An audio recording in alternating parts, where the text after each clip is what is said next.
오늘 말씀의 제목은 낮추시는 하나님이라는 제목입니다. 하나님께서 우리를 강권적으로 낮추시는 일들이 있다는 것입니다. 그것을 우리가 인정하고 잘 이해하지 못한다면은 소위 그 기복주의 신앙이라고 좀 우리가 좀 비난을 받기도 하는 그런 신앙인의 모습에서 벗어날 수가 없습니다. 하나님께서 원하시는 것은 우리의 보여지고 만져지는 그런 삶의 부분들이 아니라 우리 자신의 마음인 줄로 믿으시기 바랍니다. 하나님이 원하시는 우리의 마음을 원하시고 우리의 또 영적인 어떤 제사를 원하시는데, 우리가 정말 세상에서 살기 때문에 우리가 자꾸 세상으로 교만하게 되고 마음을 뺏기고 욕심을 갖게 되면 하나님과 점점 멀어지게 되거든요. 그럼 하나님께서 우리를 더 교제할 수도 없고 더 귀하게 쓰실 수도 없기 때문에, 우리 너무 사랑하시기 때문에 낮추시는 훈련들을 이렇게 하신다는 것입니다. 낮춰지는 순간에 우리가 일반적으로 잘못 생각하게 되면은 하나님은 복 주시는 하나님, 무조건 잘 되게 하시는 하나님인데 내게 왜 이렇게 어려운 고난을 주셨을까? 그럼 우리의 해석 방법은 딱 두 가지밖에 없어요. 하나는 하나님이 안 계시던지, 아니면 하나님이 나만 미워하시던지, 그렇게밖에 해결할 수 없어요. 왜냐하면 내가 신앙생활 하는 것을 전제로 하고 지금 말씀을 드리는 겁니다.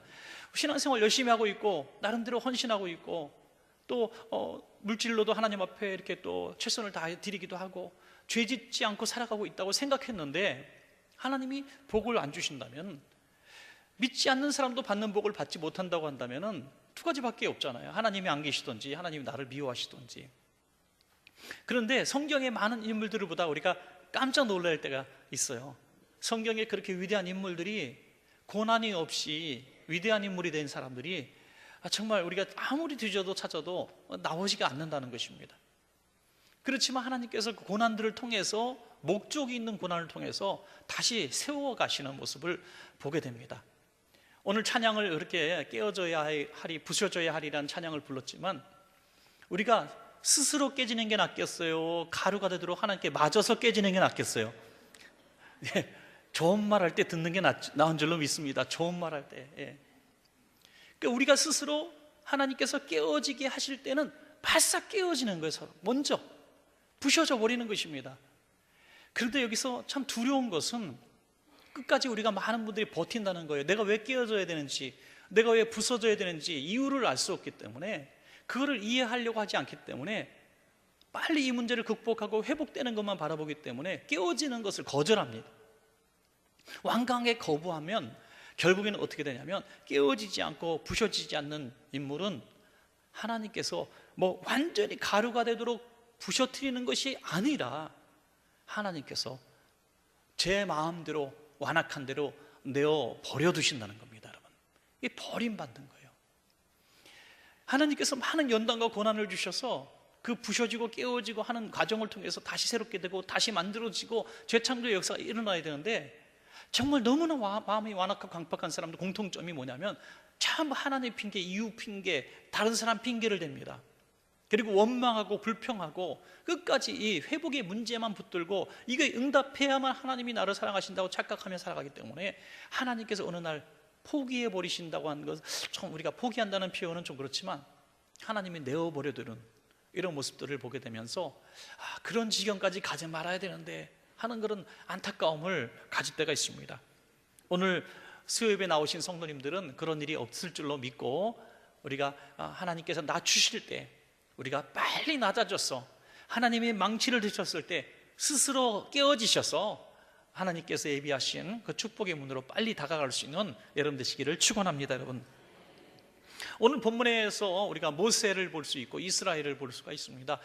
하나님께서 모세를 쓰시기 위해서 그 계획된 하나님의 그 계획 속에서 모세는 살아가죠. 그런데 여러분, 숙제가 하나 있어요. 한번 여러분 풀어보세요. 하나님께서 모세를 선택하셨습니다. 그래서 나일강에 던져지지 않고 산파가 또 이 목숨을 앗아가지 못하도록 하나님이 다 지켜주시고, 예비된 공주의 집에서 양자로 이렇게 40년을 보내게 됩니다.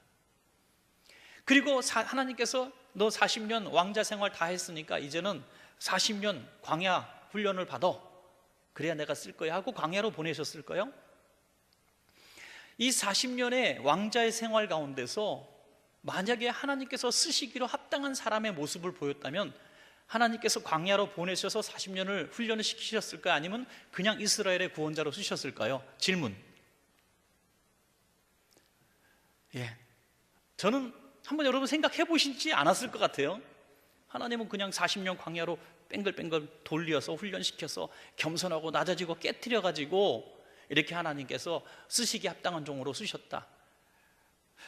맞는 부분이 있는 것 같지만 제가 나름대로 한번 생각해 봤는데 여러분들이 동의하시는지 모르겠지만, 모세가 만약에 40년 왕자의 생활을 하면서 하나님께서 원하시는 낮아지고 깨어지고 겸손한 모습으로 그 모습을 그대로 가지고 있었더라면 하나님께서 40세에 저는 쓰셨다고 생각을 하는 사람 중에 한 사람입니다. 그런데 모세는 얼마나 교만하고 또 완악했던지, 여러분 폭력적이었던지 우린 충분히 알 겁니다. 하나님이 쓰시는 리더는 온유의 사람인 줄로 믿으시기 바랍니다. 하나님이 쓰시는 사람은 온유한 사람, 온 지면에 온유한 사람보다 더 온유하다. 다윗은 성군이라고 하잖아요. 성군. 모세는 온유한 사람입니다. 요셉도 얼마나 온유합니까 여러분. 정말 가두고 죽여도 시원찮을 형님들을 이렇게 용서해주는 얼마나 아름다운 오진 사람입니까? 하나님께서 쓰시는 리더는 온유한 사람인데 모세는 혈기 충만했던 사람.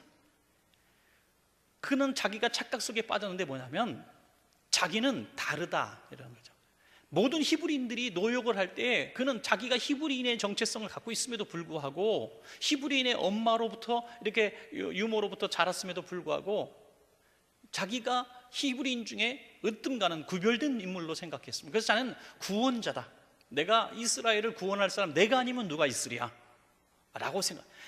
다시 말해서 이민간 세대, 처음에 이민간 세대, 지난번에 하와이에서 오신 그 목사님 얘기 듣고 참 놀란 부분이 하나 있는데, 그것은 하와이의 이민이 전 미국 이민의 최초의 역사라고 하는 거죠. 그리고 그곳에서 자리 잡은 사람들이 이렇게 쭉 110여 년 이렇게 지난 세월 중에 거기서 자리 잡는 그런 모습 속에서 어떤 뭐랄까요, 이민 세대의 어떤 개척자 뭐 그런 마음들을 그들이 가지고 있다.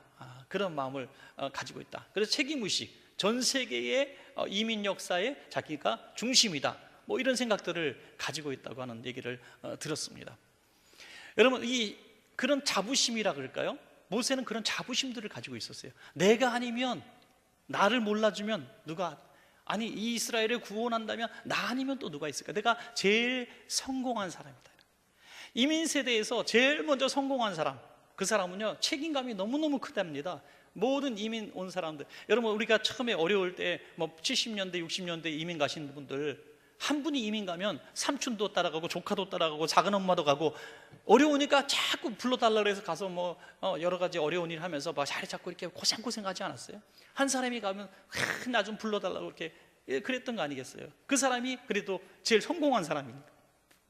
마찬가지로 모든 히브리인들이 모세만 바라봤을 거란 얘기죠.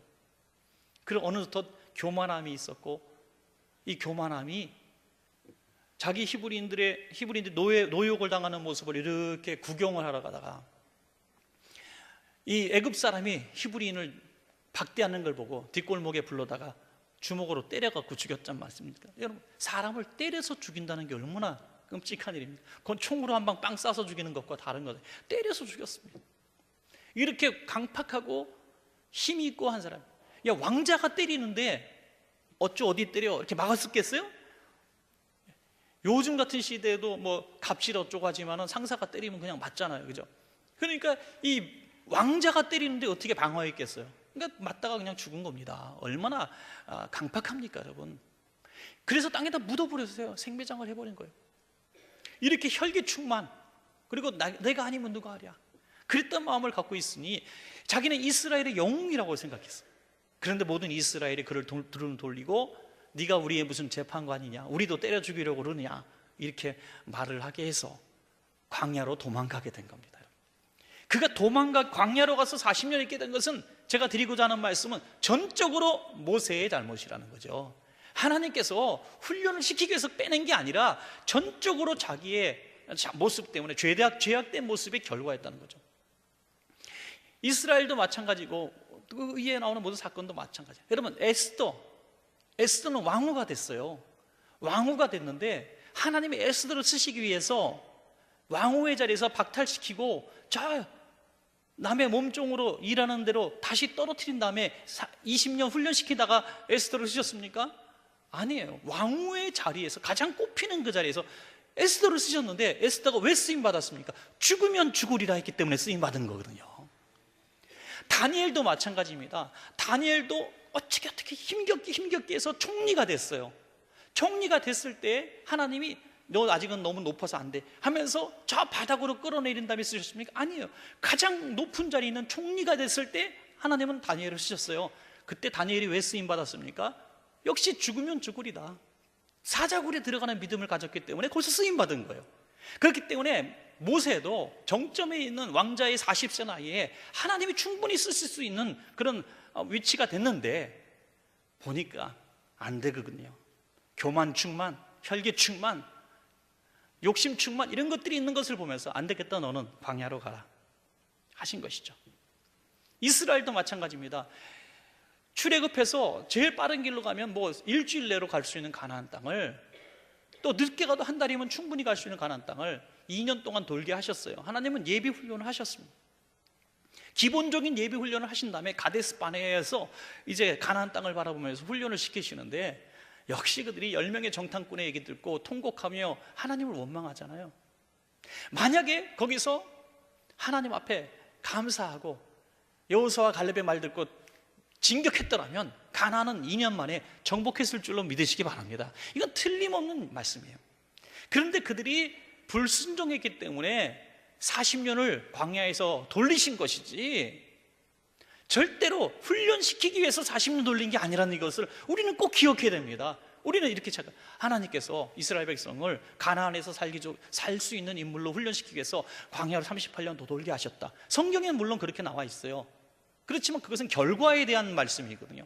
불순종한 결과가 있었기 때문에 훈련시켜서 겸손하게 만드시고 하나님의 살만한 종족으로 만드시기 위해서 38년 훈련을 시킨 것이지, 처음부터 하나님 너 출애굽하자마자 내가 40년 훈련시킨 다음에 가나안 보내리라, 이런 생각을 하신 분이 아니라는 것입니다. 여러분, 그들의 죄의 결과로 38년 광야에서 돌다가 다 여호수아 갈렙 외에는 또 그 나중에 이 청소년들 세대 밑에 행하지 않은 사람들은 다 죽고 마는 거죠.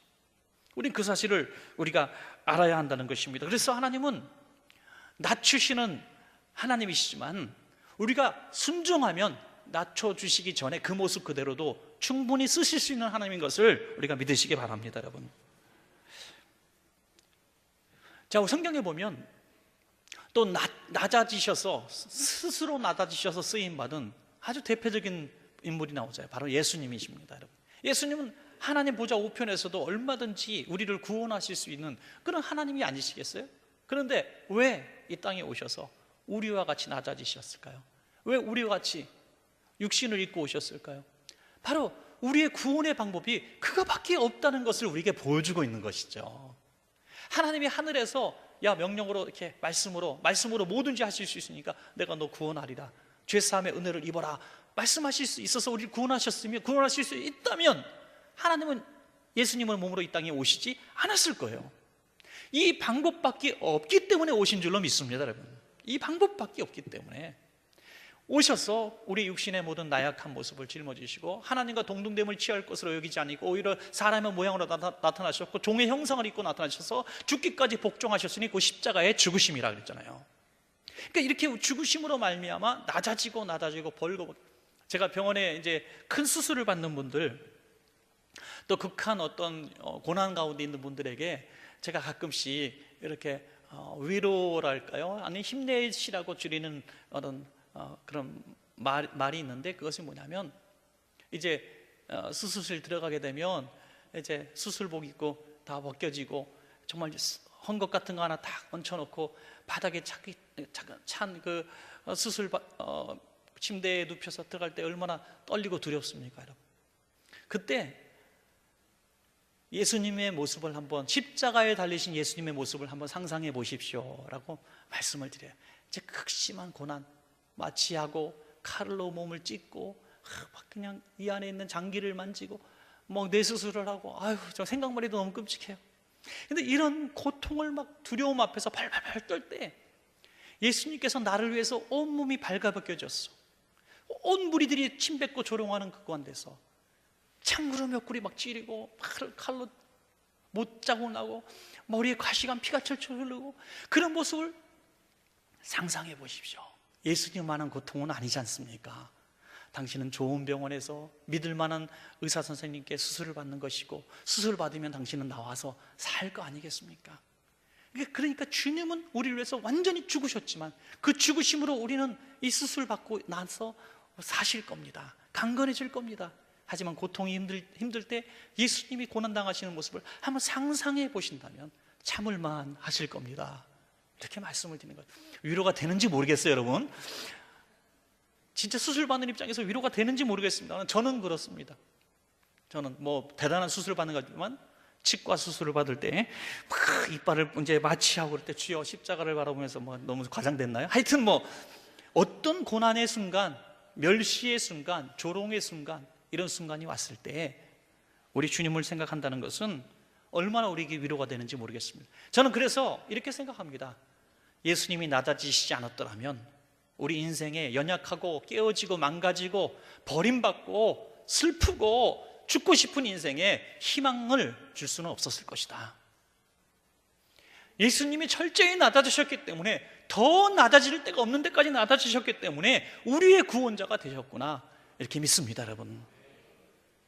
그것을 깨닫는 사람은 이제 하나님께서 높이실 일만 남은 것이죠. 빌립보서 2장 9절에 이하니까 그를 지극히 높여 모든 이름 위에 뛰어난 이름을 주사 하늘에 있는 자들과 땅에 있는 자들과 땅 아래에 있는 모든 자들로 모든 무릎을 예수의 이름에 꿇게 하시고 모든 입으로 예수 그리스도를 주라 시인하여 하나님 아버지께 영광을 돌리게 하셨느니라 말씀하셨잖아요.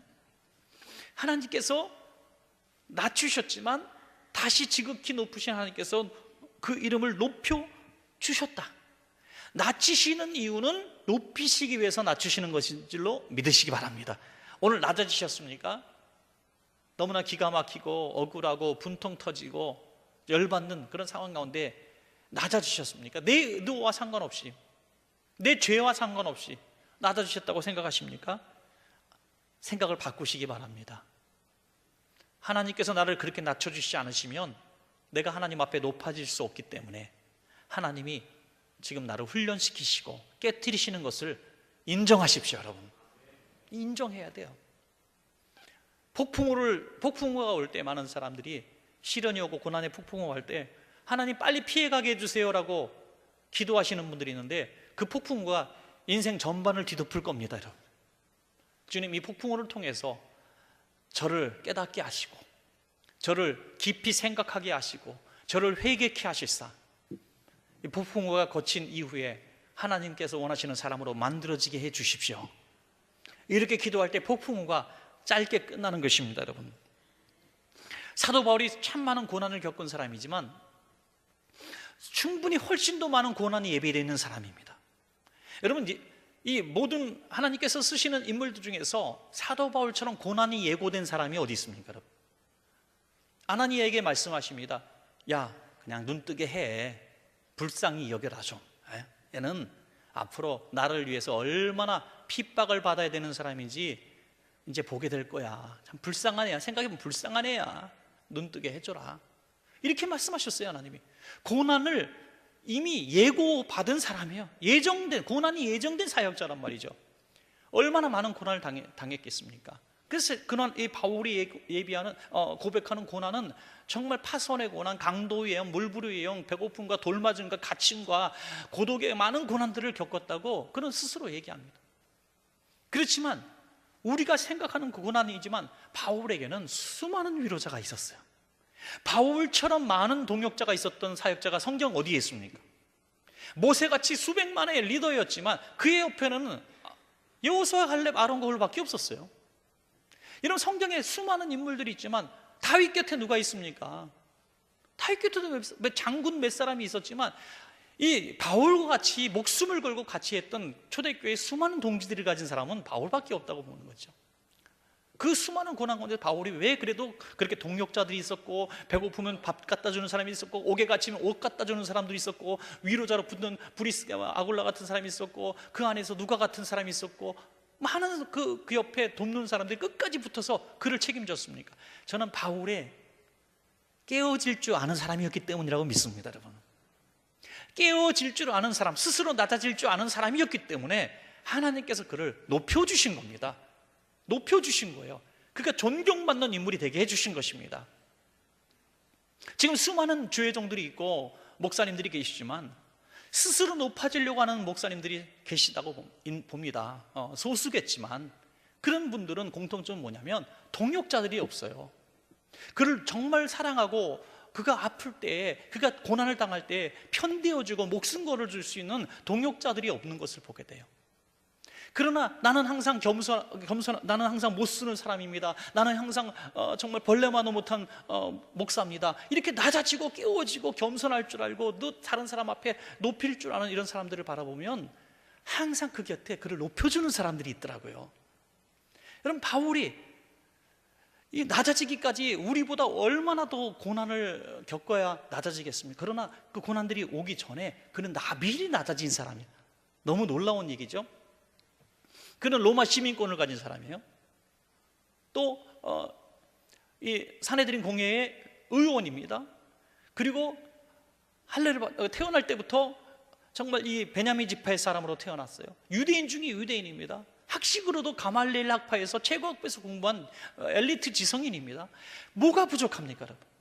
이런 사람이 낮아지는 것은 보통 사람이 낮아지는 것보다 훨씬 더 어려운 거예요. 하나님, 제 몸에 가시 같은 아픔이 있습니다. 이것을 내가 제거해 주신다면 내가 더 열심히 세계를 돌며 복음을 증거하겠습니다. 하나님께서 이거 뭐 안 들어주실까 했는데 내 은혜가 내가 죽하니 그냥 그대로 살아라, 이렇게 말씀하시는 거예요. 얼마나 열받고 섭섭하겠습니까? 그런데 그것을 깨달은 동시에 하나님 앞에 감사합니다, 하나님. 하나님의 은혜가 내게 머물게 하기 위하여 날 계속 아프게 해주십시오. 이렇게 기도한 사람입니다. 낮아지게 하실 때 철저히 낮아짐을 받아들인 사람이라는 거예요. 받아들인 사람. 고통을 그대로 인정하고 받아들이고요. 그럴 때 하나님께서 바울을 쓰시는데 예고된 고난보다 많은 동역자들로 그를 감당할 수 있는 또 기쁨을 주셨다고 믿는 것입니다, 여러분. 자, 이제 결론입니다. 이제는 저와 여러분에게 주시는 하나님의 낮게 하심의 이유가 무엇인지 한번 생각해 봤으면 좋겠어요. 감정적으로, 육신적으로, 물리적으로, 또 경제적으로 어떤 상황도 좋습니다. 관계의 아픔이든지 신앙적인 아픔이든지 뭐 건강의 아픔이든지 좋습니다. 이 아픔들이 딱 다가왔을 때 우리는 당황해요. 충격을 받습니다. 내가 또 이렇게 힘든 일을 당했구나. 나는 왜 이렇게 몸이 아프지? 나는 왜 이렇게 하는 일마다 자꾸 걸려? 될만 하면 왜 이렇게 자꾸 복병이 나타나? 나를 가만히 안 둬. 이렇게 나를 괴롭히는 사람들이 자꾸 생겨. 이럴 때 여러분 어떻게 하시렵니까? 성경의 모든 인물들을 말씀드렸고 모세와 이스라엘과 사도 바울과 예수님을 말씀드렸어요. 어떻게 하시렵니까? 이 낮아짐의 이유를 내게서 찾는 분들이 되시기를 바랍니다, 여러분. 내게서 찾는 거예요. 하나님이 낮아지게 하시는 이유가 무엇일까? 항상 말씀을 드린 거죠. 우리에게 고난이 다가왔을 때 왜? 하나님 왜? 라고 질문하면 답이 나오지 않습니다. 하나님의 섭리를 믿고 나는 어떻게 해야 되겠습니까? 라고 하나님 앞에 내가 나아갈 길을 물으시기 바랍니다, 여러분. 그러면 하나님께서 길을 보여주시는 거죠. 이렇게 해라, 저렇게 해라. 모든 공통점은 그렇습니다. 낮아지게 하신 것은 분명히 목적이 있다는 거예요. 여러분, 하나님께서 나는 새 한 마리도 목적 없이 떨어지지 않습니다. 그러므로 하나님이 우리에게 허락하신 모든 고난은요, 하나님의 섭리 가운데 있음을 믿으시기 바랍니다. 물론 하나님의 섭리의 가장 포인트는 하나님의 사랑이라고 믿습니다. 하나님의 사랑이에요. 하나님은 사랑이시라.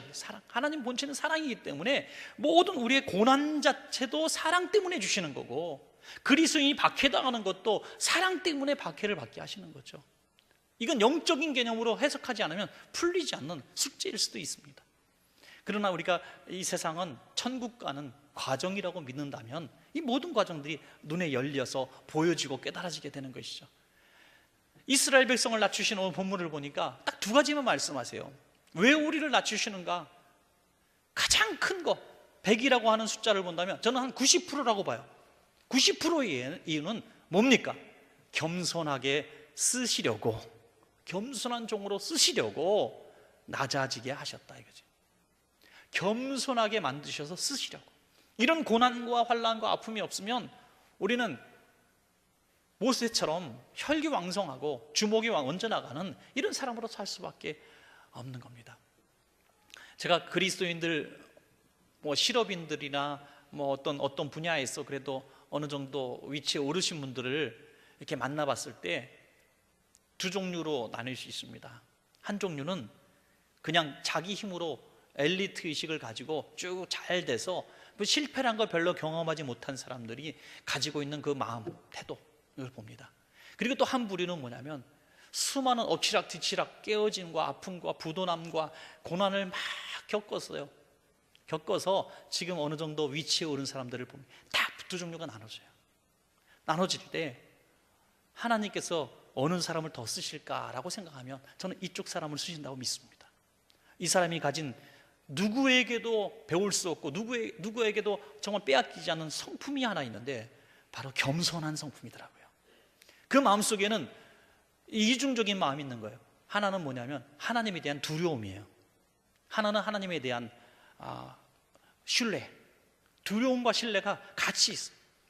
내가 하나님 앞에 잘하면 하나님은 내게 잘 복을 주실 거고, 내가 하나님 앞에 교만해지면 하나님 나를 또 때리실 거야. 이런 하나님에 대한 두려움이 있는 겁니다. 여러분, 고난이 왔을 때 이 두 가지 감정을 저는 가져야 된다고 봅니다. 하나님에 대한 두려움도 갖고 하나님에 대한 신뢰도 버리지 마시기를 주의 이름으로 축원합니다, 여러분. 그러면 하나님께서 그 자리에서 더 크게 쓰셔요. 그런데 여기서 넘어지고 깨어지고 교만한 마음 품으면 하나님은 가루가 되도록 부셔버리신다 이거죠. 왜? 낮추시는 목적대로 빨리 낮춰지지 않으니까 하나님은 포기하지 않으시기 때문에 더 망치로 때리시는 것입니다. 고린도후서 12장 7절 보니까 바울이 고백한 여러 계시를 받은 것이 지극히 크므로 너무 자만하지 않게 하시려고 내 육체에 가시고 사단의 사자를 주셨다. 내가 가진 것이 너무나 많기 때문에 내 스스로 의지로는 교만하고 겸손으로 갈 수가 없기 때문에 하나님께서 강권해서 겸손하게 만드신다. 그래서 우리가 가진 것들에 대해서 자랑하면은 하나님 우리 사랑하시기 때문에 그 자랑할 만한 것들을 빼앗아 가신다는 거예요. 얼마나 두려운 말씀입니까? 그런데 정말 여기서 하나님께서 나를 치시고 낮춰주시고 빼앗아 가실 때 하나님이 나를 낮추시려고 그러는구나, 나를 또 겸손하게 하시려는구나. 그럼 빨리 하나님 앞에 가루가 되시는 분들은 하나님이 그 전에보다도 더 갑절의 복을 주시는 것입니다. 욥이 아주 좋은 사례지 않습니까? 욥이 그 고난 가운데서 하나님을 앞에 원망하지 않고 하나님의 은혜에 찬양하고 그렇게 시험에 들지 않으니까 하나님께서 딱 갑절의 은혜를, 이것을 문학이라고 하는 사람도 있겠지만 실제 있는 상황 아닙니까? 여러분, 하나님께서 주신 그 은혜는 갑절의 은혜를 예비내어 주신 은혜입니다. 우리가 오늘 가지고 있는 이 고난, 아픔, 이런 모든 것들은 딱 하나 이유밖에 없습니다. 하나님은 나를 더 높게 쓰시려고 낮추시는 중이다 하는 거죠. 더 높게 쓰시려고 나의 육신의 연약함 때문에 영력을 더 회복시켜 주시고, 나의 경제적인 가난 때문에 더 하나님 앞에 물질로 헌신하는 사람 되게 하시고, 나의 약한 어떤 모습 때문에 하나님은 더 큰 자를 부끄럽게 하실 만한 위대한 일들을 우리를 통해서 이루시기를 원하신다는 것입니다. 여러분, 그 나머지 10%는 뭐냐? 우리를 낮추시는 나머지 10%는 뭐냐? 바로 저는 하나님의 축복의 문턱에 있는 마지막 시험이라고 믿습니다. 시험입니다. 하나님이 원하시는 이 축복의 문턱에는 항상 테스트가 있더라고요. 그 테스트 통과하는 사람은요, 부셔지지 않습니다. 깨어지지 않습니다. 누구라고 말하기 참 그렇지만 최근에도 어떤 성도님이 그냥 본인의 어떤 기업을 이제 공사를 하기 전에, 리모델링과 인테리어 같은 거 하기 전에 그냥 마음에 들더래요. 내가 자꾸 회사를 키우고 사무실을 키우고 어떤 가게를 키우는데 여기에 막 돈을 쓰면서 아름답게 하려고 하는 그 마음이 딱 들었을 때 하나님의 전을 먼저 생각하는 그 마음이 확 들더래요. 그래서 상당 부분을 가져와서 제게 기도받고 헌금을 드리시더라고요. 물론 여러분 모두에게 그렇게 하라는 얘기는 아니에요. 그분에게만 주시는 독특한 그분은 어떤 일도 있었냐면 아들을 장가 보내면서 아파트를 사줬는데, 아파트 사주면서 하나님 앞에 내가 그만큼 자식을 위해서 대출받아서 아파트를 사줬는데 너무 하나님 앞에 죄송하더라고요. 그래서 아파트 값에 11조를 헌금을 제게 드렸어요. 교회에 갖고 와서. 제가 헌금 설교 안 하는데 웬일로 헌금 설교가 나오네. 근데 그분이 망했나?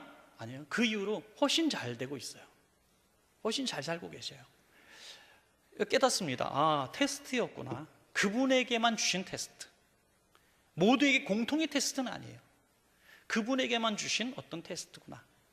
그래서 그때보다도 물질은 훨씬 더 많은 복을 받았어요. 훨씬 더. 그리고 훨씬 더 평안한 삶을 살고 있고요. 그 가정에 구원이 이루어졌어요. 온 가족이 예수를 믿게 됐어요. 그런 과정들이 이루어지는 거 볼 때 그분은 큰 고난이 있기 전에 순종을 해버리는 거예요. 이 고난의 문턱에서 테스트에 성공한 사람은 부셔지고 깨어질 일이 없는 거죠. 그러나 이 테스트에서 버티면 하나님 복 주시기 위해서 어떻게 하나님 물러서시지 않습니다. 봐라, 복 주려고 하는데 안 받아 하면서 강제로 하나님의 훈련 프로그램에 들어가게 되는 겁니다. 사랑하는 여러분, 애들 중에서도요, 첫째 둘째가 있다고 봅시다. 맨날 맞는 애가 때릴래도 한 대도 못 때리겠는 애가 있잖아요. 예. 맨날 맞는 애는 뻗팅기는 애는 돼지게 맞아요. 그죠? 내가 뭘 잘못했어요?